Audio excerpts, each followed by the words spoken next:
ময়ূরপঙ্খী, কবি সুবোধ সরকার।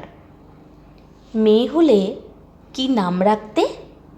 কি নাম, কি নাম, কি নাম রাখতাম?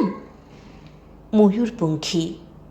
কম করে 19 জন কবি, লেখক, অধ্যাপক বলেছেন, বুঝলে, এক ছেলে ছেলে নয়, তোমার একটা মেয়ে দরকার। ছেলে খারাপ হলে বিপদ, ভালো হলেও বিপদ। খারাপ হলে সারা পাড়া অভিশাপ দেবে, ভালো হলে আমেরিকা কেড়ে নেবে। মেয়ে হলে নাম রাখতাম ময়ূরপঙ্খী। ভুল বললাম, বলতে হবে নাম রাখবো ময়ূরপঙ্খী।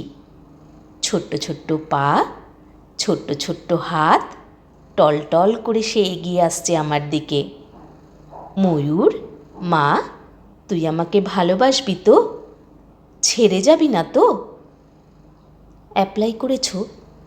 জিজ্ঞেস করলো সমস্বরে 3 জন। আমি বললাম, দেখেও এসেছি। যে কোনো দিন হোম থেকে টেলিফোন এলে ছুটে গিয়ে তুলে আনবো ময়ূরপঙ্খীকে। চুমুই চুমুই ভরিয়ে তুলব তাকে। সে তার 4 বছরের দাদা রৌরবাবুর সঙ্গে কাদা হয়ে ঘুমিয়ে থাকবে। অ্যাপ্লাই করেছ? মাত্র 2টো শব্দ, 2টো ধ্বনি, এত তীক্ষ্ণ কখনো লাগেনি।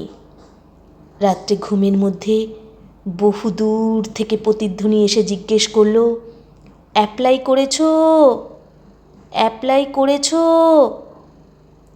হাওড়া, শিয়ালদা, চৌরঙ্গি, কালীঘাট, শোভাবাজারের ফুটপাত থেকে ছোট্ট ছোট্ট কচি হাত, হাজার হাজার হাত ঘুটে এলো ঘুমের মধ্যে। আমার জন্য তুমি অ্যাপ্লাই করেছ? আমার জন্য তুমি অ্যাপ্লাই করেছ? বাকি রাত উঠে বসে থাকি আমার সামনে কাকভোর ফুটপাত আর ফুটপাত। ঘুমিয়ে রয়েছে এক ভারতবর্ষ ময়ূরপঙ্খী। আমরা কি পারি না হোম থেকে, রাস্তা থেকে, ফুটপাত থেকে একটি করে ময়ূরপঙ্খী ঘরে তুলে আনতে?